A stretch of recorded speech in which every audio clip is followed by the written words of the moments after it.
The most obsolete idea is go to school, get a job, work hard, save money, get out of debt, and invest for the long term in the stock market. See, why would you save money when they're printing trillions of dollars? The gap between the 1% and 99% is massive. You see, it's not just money. You have to step back and look at the bigger picture. So what do you do? In every one of us is a poor person. There's still a poor person inside me.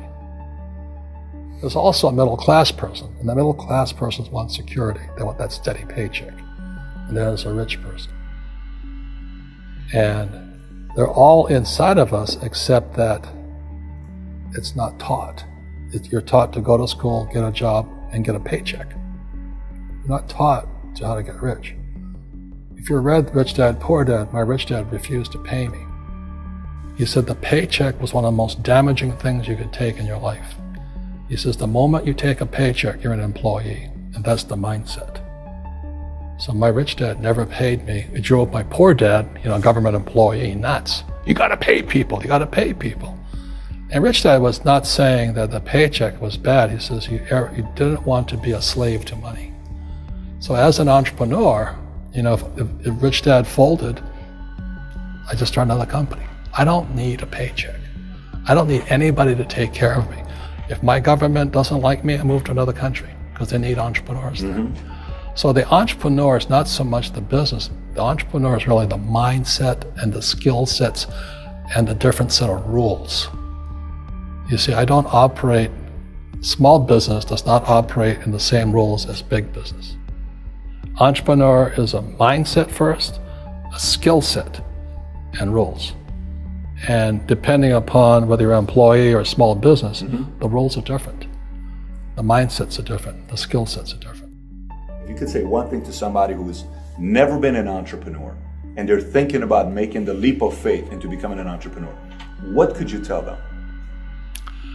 Well, I'll just tell them the same thing that happened to me. My last paycheck, I still remember it clearly. It was one of the worst and the best days of my life. And I was in Puerto Rico. I was working for Xerox, and my boss gave me it wasn't a paycheck, it was a bonus check. I think it was about $30,000 taxable. It's the only problem with that. So I got this check and I went, holy mackerel.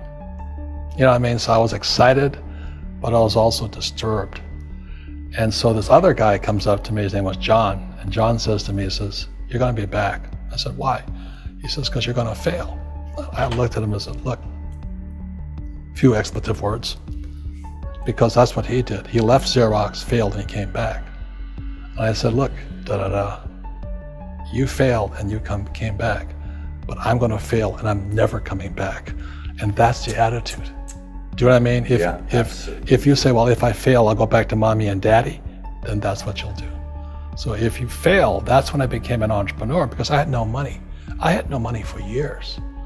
I didn't have a paycheck. But that's what my rich dad encouraged me to do. He says, when you don't have this paycheck, you get hungrier, smarter, and it's a test of your character. Will you become a crook? Will you become dishonest? Will you cheat and steal?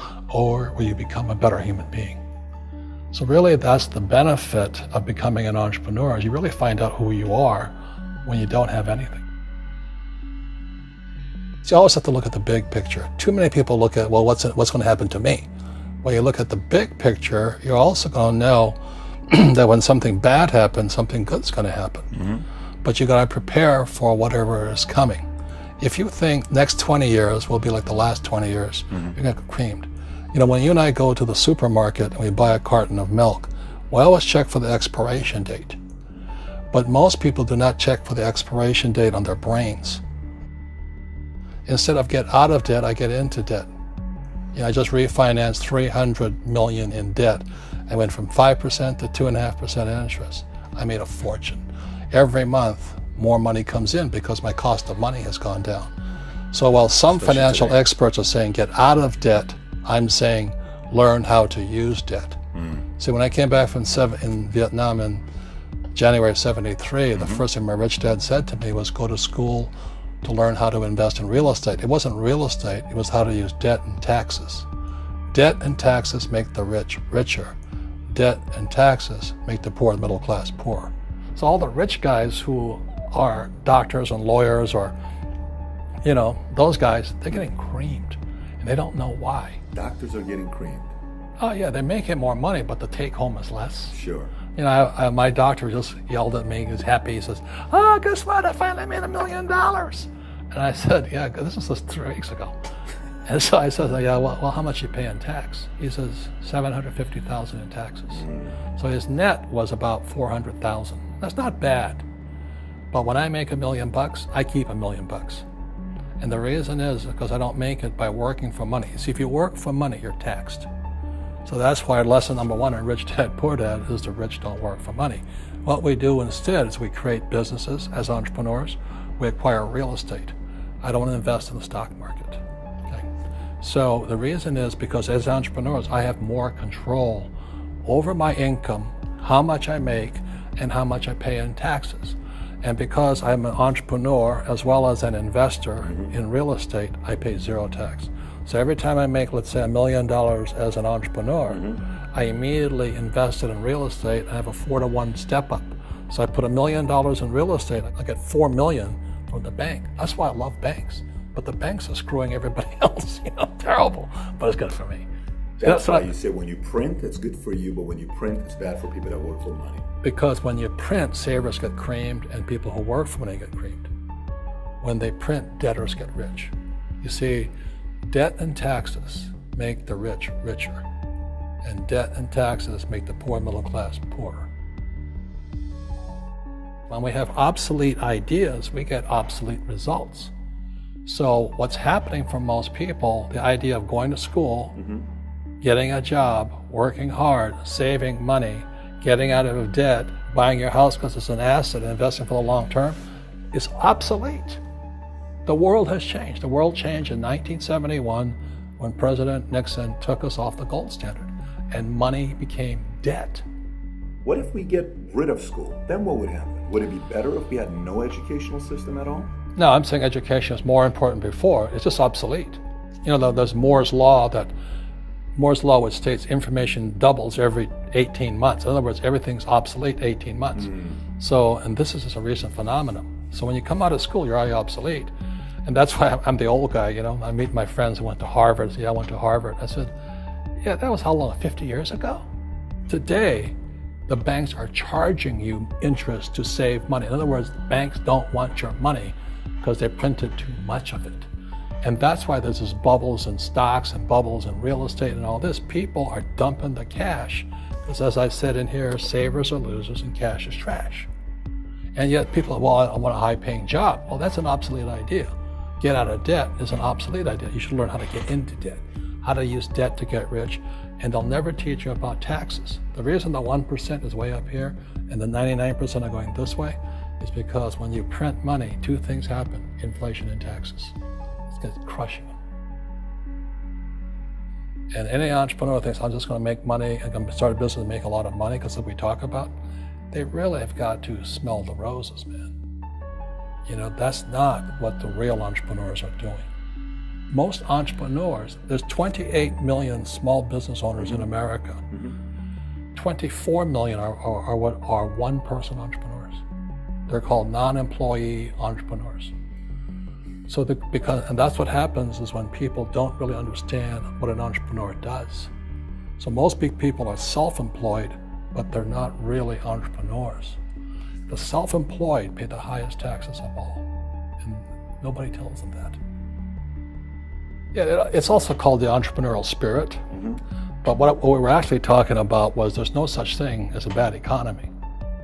There's external, you and I, we all have an external economy, but we also have an internal economy, and the willpower is to change our internal economy. So for me, I can see the good and I can see the bad. I don't really give a damn because I'm going to be rich anyway. But a poor person with a poor personal economy, all they're going to see is a bad economy because they don't know how to make money in any economy. And a middle class person, they have a middle class economy. What they want is a nice house and a steady paycheck and the job and the car. And so when you take their job away, to them, that's disaster. Well, since an entrepreneur doesn't have a job anyway, it's no big deal. So all I'm saying to people, and it's what Bucky Fuller taught me, is always two sides, you know what I mean? Unity is plural, at minimum two. So if you think the economy is bad, it's because your economy is bad. If you think that steady, employment is important, then you'll see an economy without jobs. Your economy versus the external economy. What you control versus what you can't control. I can control. Yeah, it's called an internal focus versus an external focus. So the real entrepreneur has an internal focus. That if they fall down, they say, "Oh, this is good, because I'm going to go up higher." The average person will fall down and say, "Oh, I'm going to take some Prozac," or somebody has a mistake. "Oh, the mistakes don't matter." Well, mistakes matter. It means you didn't know something.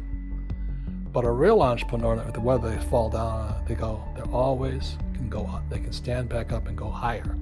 That no matter what happens to them, they get stronger and better and smarter and happier. But a person with a weak internal mindset is that they're so afraid of what happens, it generally happens. Like, people who are afraid of losing their jobs, they generally lose their jobs. You know what I mean? Yeah, so everything you can comes through you.